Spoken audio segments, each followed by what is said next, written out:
Hi, you guys. I'm here. Um,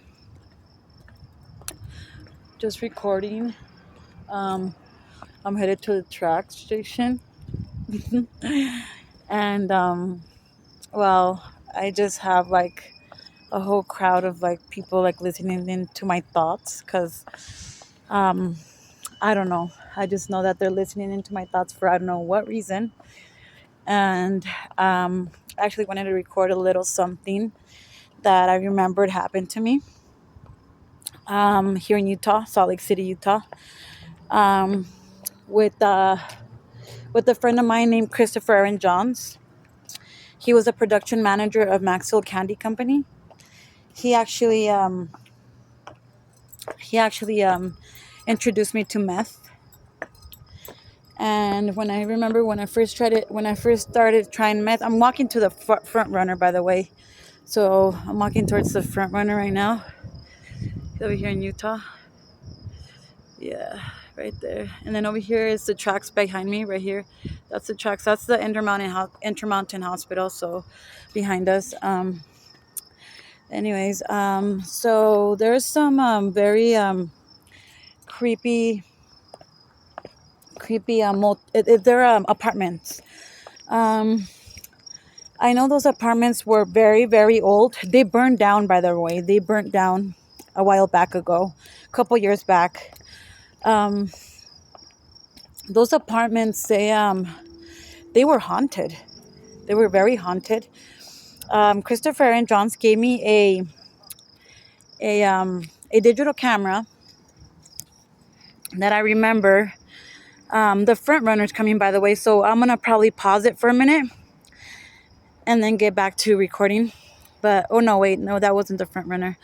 Anyways, I um, I remember that Christopher gave me a silver digital camera, which I recorded and took photos of every bit of reflection around the apartments. And the apartments had like green flooring like all over the hallway. I can't remember. I think it was only like a couple, like 5 stories. But for some reason, it was a lie. It wasn't 4 stories because I remember that I kept going up the stairways and up and up and up, up, up. There was a bunch, more than five-story stairways. So, hi, and so I'm pretty sure there was about like maybe like 20 stories up, if I'm not mistaken. I don't know where the rest of the stairways disappeared to, but I'm almost for sure. And I think it's all in people's mind and stuff, but I'm for sure there was more stairways and stuff because out of nowhere I noticed that it kind of led to those stairways kind of led to Master Lee's company. Master Lee's is where they sell cars. Hugh Gardner used to own Master Lee's. I bought a car from him a while back ago. Um, well, like I was saying, um, so the there's a little stairways. I kept going up the stairways, and I remember there was a little commons area where there was a table and some flowers.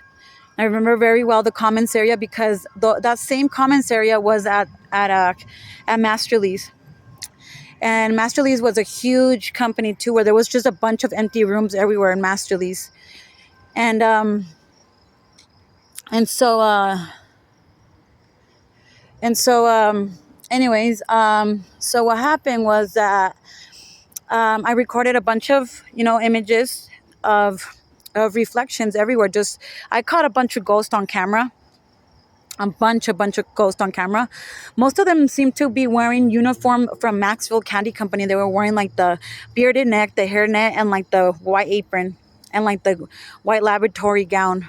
And so from there, I remember that um, I I ended it one day. I just ended up taking my son with me, my son Andres Daniel Castillo, Samaniego. Um, he was born here in Utah and the University Hospital back in 2009. So his birthday is June 3rd, 2009. He's 15 years old now. So shout out to my babies, my love bird, my everything, my babies. But so something very spooky happened to me there. I remember that Christopher was on his way to work. It was early in the morning, and he's like, my son was with us, and he told me, "Hey, do you want to stay here while I go to work?" And I told him, "Yeah, sure, why not? I'll just stay and clean. I'll deep clean the whole house and the whole apartment, and make sure it looks nice and neat." And so what was funny about the whole apartment, the apartment, was that you would come in, and it was the living room, the bathroom, and then it was the kitchen. For some reason, the bedroom went missing. The bedroom wasn't there. Some reason, there was some furniture piece with the mirror on it. It seemed to be stuck to like the wall. Like it seemed like it seemed like the furniture piece went with the building itself. So the furniture piece somehow goes with the apartment, right? And so what happened was that he told me, "Oh, look, you can open the bottom part of the furniture piece." And I'm like, "Let me see." And so he opens the bottom part of the furniture piece, and he had like a bunch of like drawers on top, and underneath that it was like some cabinet, like you can open that like a cabinet and store it away. Well, when he opened it, he said, "Oh, look, there's a TV inside of there," and it was just a dark little room. It kind of looked like a small little attic, but underneath inside the furniture pieces, it was a weird area. It was like a little hiding room or some kind. But it was dark in there. I remember it was dark, and he told me, "Oh, look, there's an older man and a boy that hide underneath. Older man and a boy that hide inside that, inside of there." Is what he told me, where they watch TV. No, I told him, "Do they watch TV?" And then he's like, "No, I'm not sure what he said. I can't remember. I just know that he told me that they hide inside that the little area." And I got scared. I was like, "What the fuck?" Like I'm like, "What?" So I got kind of spooked out about it. But then and so somehow the bedroom went missing from like the apartment for some reason. It was an old-fashioned apartment because they had it was an old-fashioned apartment because they had elevators that were like the old-fashioned kind, like the kind of elevators that you pull the rope. Let me see. Oh shit, my other phone died. My other phone. I was recording in two phones, but I guess look, the front runner. There goes the front runner. So anyways, so I was telling you guys that what? That, oh yeah, so somehow I got lost, sorry. Oh yeah, so then, oh, you can hear the front runner, you guys. Yeah.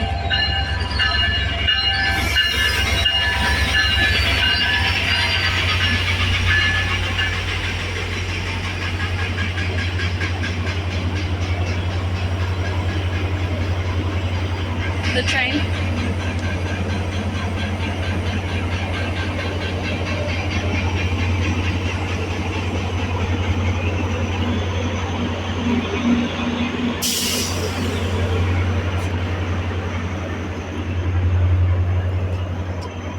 Excuse me?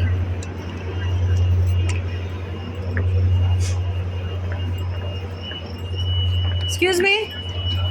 Excuse me? Excuse me?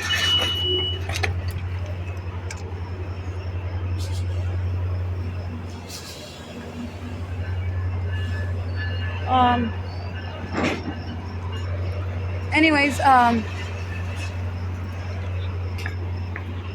hey, is this front runner? Which way is this going? That way? Which way? That way? Oh, okay.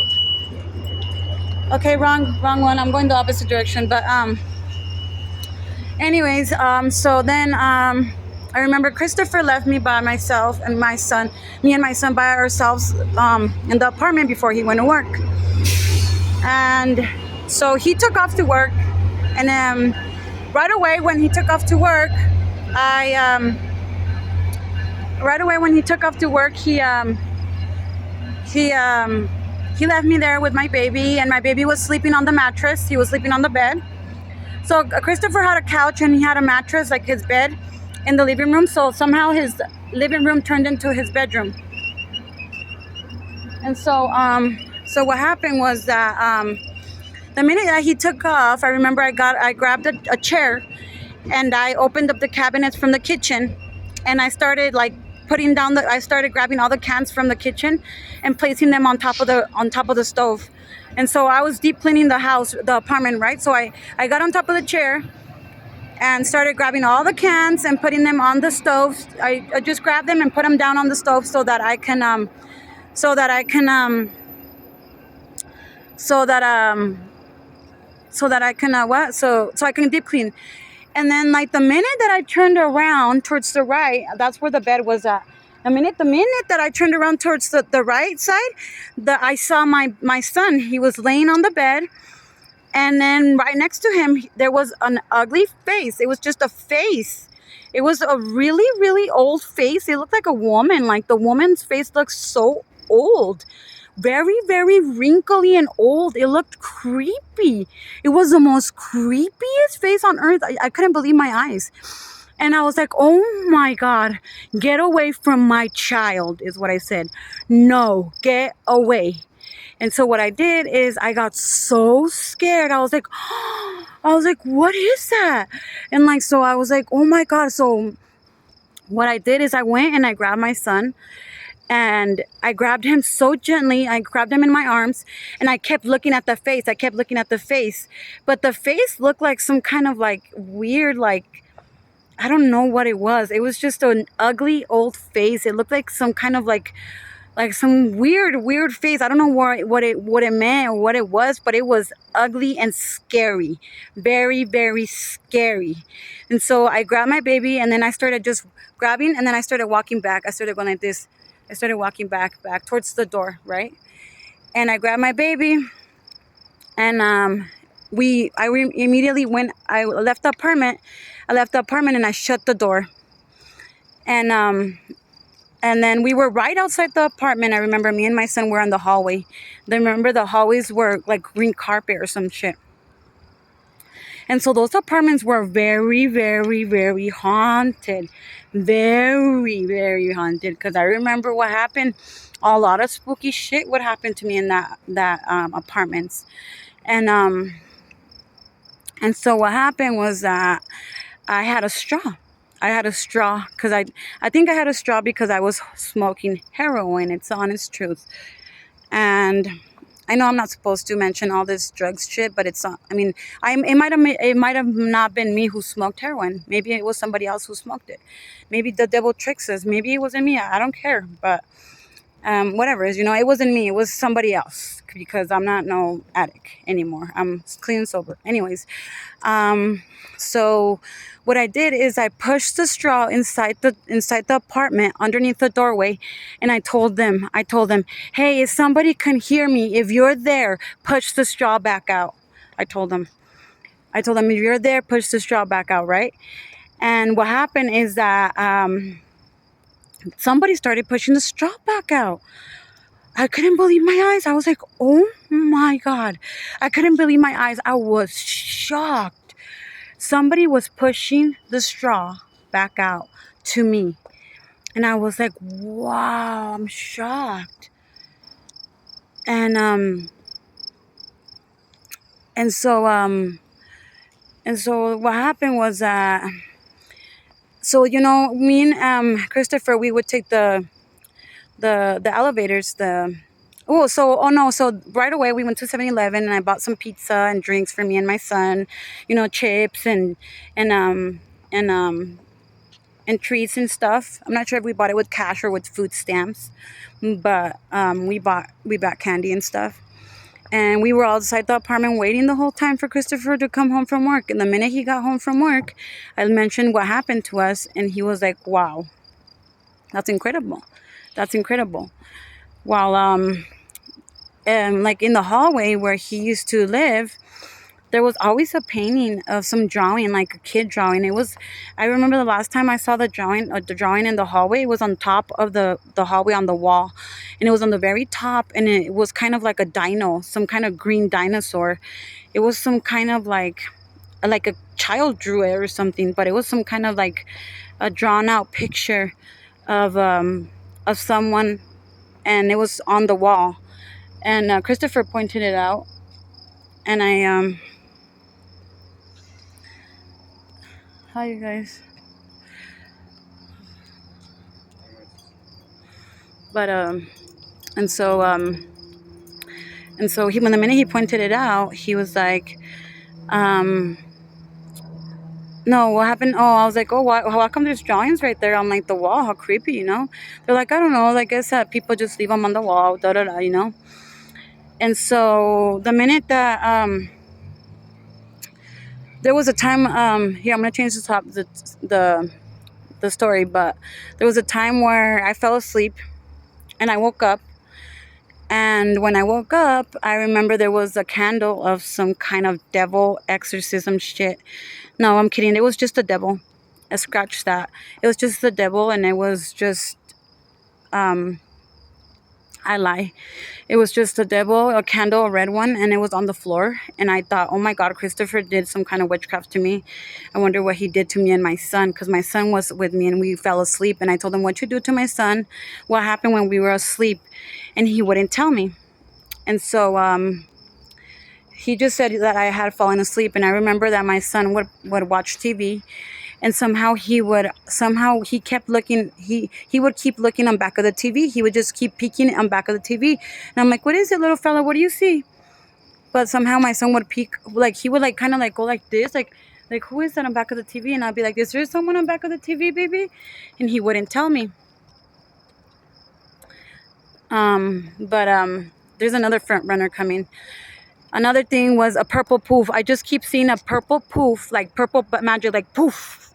Me and my son, every time I'm with my son, I keep seeing, not every time I'm with my son, but I've been with my son every time I see the purple poof.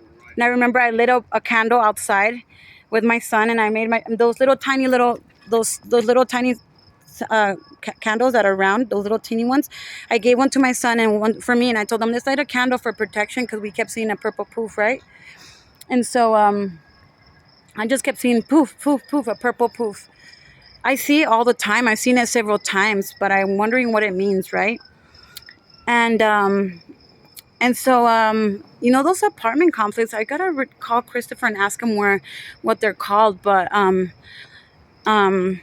remember there was some story about Christopher down in California about his mom, like working when he was younger. I guess his mom used to work at some diner, some diner where she used to work, and to get to the diner there was a big hole, a big ditch that a lot of people would jump it. It was some kind of like vampire ditch or some shit, because he would say that there was a big ditch, a big ditch, where you would just have to like super like say that there's a hole right here on the bottom, and then I have to jump to like all the way to that, say like, I don't know, let me see, where are we at? Okay, so say that I'm I'm right here, right? And so from here all the way to where that's to where let me see to where that sign is right there. Do you see how far the distance is? Like about that far. That's how far I have to walk. I have to jump to where the sign is. So I have to just kind of get speed, and kind of like boom, boom, boom, and just jump to where the sign is. And if you fell on the hole, you would end up with supposedly with vampires. Supposedly they wear leather jackets and they wear shades. And Christopher told me a story about him falling down on that ditch and then waking up the next morning with all his clothes all wet. I'm not sure if the clothes were wet and they were folded on next to his bed on his dresser, but he pointed it out. And let me see what else. I know what else. So then I keep like okay. So now the voices. I recently met a friend named Peter. He says that he talks to the dead.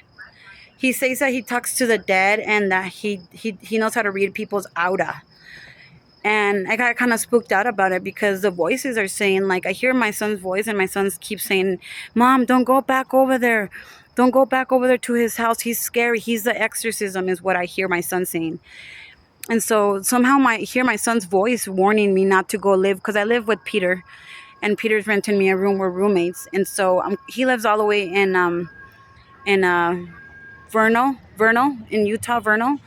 And so I'm kind of spooked out about going back to his house. I'm actually heading down there right now, but I decided to record this before I get taken by the exorcism. Just kidding.